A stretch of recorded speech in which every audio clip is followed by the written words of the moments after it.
Hello everyone, my name is Andy and welcome back to Drama Fury. First of all, Happy New Year. I hope this is the best year and mostly that it is kind to you. I think everything else will fall into place one way or another. But yeah, so I'm starting this year with some stats and some goals. So in this video, I will be going over some of the stats from last year, my drama stats, and then I will also go over a few of my drama watching goals for this year. I will be looking here on my computer just so you know where I'm looking at it, because I have all my I can't remember all of the stats, so I'm just gonna have to look at them. So to track all of the different aspects of the dramas, I used a spreadsheet which was made by G over on Book Roast. As you can tell from the name, this is a book channel and this is also a book spreadsheet, so to track books, but I changed it so that it works for dramas, and so all of the pie charts you'll see are from that spreadsheet. I will link the spreadsheet down below if you would like to check it out. Maybe she will come out with a new one for this year, we'll see. So the first thing we're going to look over is the language of the dramas that I watched. So this is all of the dramas that I watched. Not surprisingly, the majority of them were Korean, almost 3/4. So 30 of them were Korean, 4 were Japanese, 3 Taiwanese, and 3 Thai. I watched most of them on Viki, 21 to be exact. I watched 6 of them on Netflix, 4 on Cocoa, 3 on YouTube, and 1 on iQIYI. This definitely proves that my subscription to Viki is well worth it, because I did not expect so many of them to be on Viki, but then when I think about it, dramas tend to mostly be there, so I guess it makes sense. So in terms of DNFing, which stands for did not finish, I only properly DNF'd 4 dramas. So 4 dramas I decided, nope, this is not for me, I will never watch this, and it's a proper DNF. Everything else that you see is just me either not being in the mood for that drama or deciding that I might give it a shot another time, but it's not 100% DNF, so I'm not counting it as one. So only 4 DNFs this year. Everything else is because, yeah, I wasn't in the mood or didn't have time or something like that. Now, in terms of the channels that produce these dramas, out of the Korean ones, I didn't track the others, I just tracked Korean dramas. So 7 were produced by Viki, 7 by TVN, 5 by KBS, 3 by SBS, 3 by Netflix, 2 by MBC, 2 by JTBC, and 1 by TV Ing. I assume that's how you pronounce it. So Viki and TVN dominated my drama watching, and I'm not surprised by that, because as I said, I watch a lot of Viki's web dramas, and I do tend to be a big lover of TVN dramas, so I'm not surprised that I watch so many. So my favorite pie chart to see when I was looking at them was the genre one. I was not surprised to find that romance was my main genre. I am actually more surprised that I watched so many genres, or that I watched across so many genres. So this pie chart shows the drama's primary genre.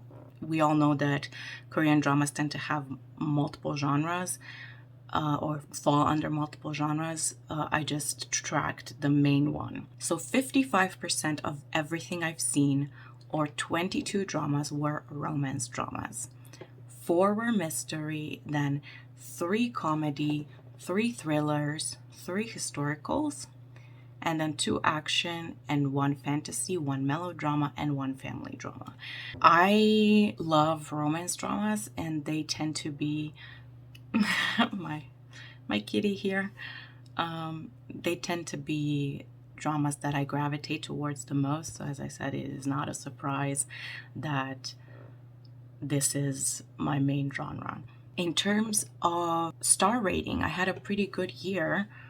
I rated 6 dramas 5 stars, 9 dramas 4 stars, and 4 dramas 3 stars. So these are only the dramas that I finished, obviously. As you can see, I had no 2 stars or 1 stars this year, which might seem like I only watch good dramas, but that actually proves to me that I DNF'd the dramas that I wasn't enjoying, which could potentially fall under a 1 star or a 2 star. My goal at the end of the year is to not have any 1 stars or 2 stars, mainly because I just don't want to spend time watching something that I don't enjoy. I guess the only way that I could have a 1 star or 2 star is if the ending totally ruined the drama for me, but that has not happened yet. LGBTQ plus representation is really important to me, so I tracked that as well. I was actually really surprised that 17 dramas had a main character that was LGBTQ plus. 1 had a character present in the drama, but it wasn't the main character, and 4 didn't have one. These were, of course, only dramas that I saw fully, otherwise I couldn't tell whether they had a character or not if I didn't see it. So these are all the stats for this year. If you're enjoying the video so far, please give it a thumbs up. Now let's move on to the goals. I don't have many. I actually don't tend to set them at all for dramas, but I have specific things I want to accomplish this year in terms of drama, so I decided to set some goals. The first one is to keep up with the new releases. I had a really bad first half of 2021, and I don't want that to repeat itself, so I really want to keep up with the new releases. I found a pretty good system that works for me to keep up with the dramas, and I'm just going to continue that in the new year. Of course, I will never be able to check everything that airs, especially with more and more web dramas being released, but I at least want to be on top of the releases that I want to see. The second goal is to watch more dramas from the actors I like. I tend to be pretty bad, and I might like an actor and just not check any of their other dramas for some reason.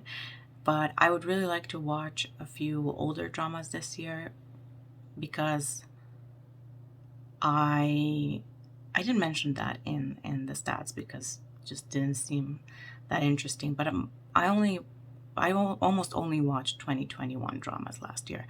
So I would like to change that. I would like to watch some older dramas, and what I'm going to be doing is, to make it more fun, is I'm going to pick an actor every month and then pick a drama from them that I want to watch. I already have an actor picked for January, but then we'll see how I go about choosing actors. And the third goal is to finish dramas I liked. Now, this might seem a little bit open-ended, but I have another bad habit, and that is not finishing dramas I'm actually enjoying. Sometimes that happens because, life happens, or I suddenly don't have time, or something else comes up and I then don't go back to that drama. But I liked it. I would want to finish it. So I am going to pick 1 or 2 dramas every month to finish. Now, it depends how many episodes I have left in each drama, but I don't want to exaggerate because I know myself and I think I'm gonna get overwhelmed if I suddenly have 10 more dramas to watch every month. But I think 1 or 2 is doable. So 3 goals in total. Keep up with new releases, check older dramas by actors I liked, and then finish dramas I liked. Alright, so these were my stats for 2021 and my goals for 2022. Let me know what kind of drama watching goals do you have, if any. And you can watch more of my videos here, and I will see you in my next one. Bye!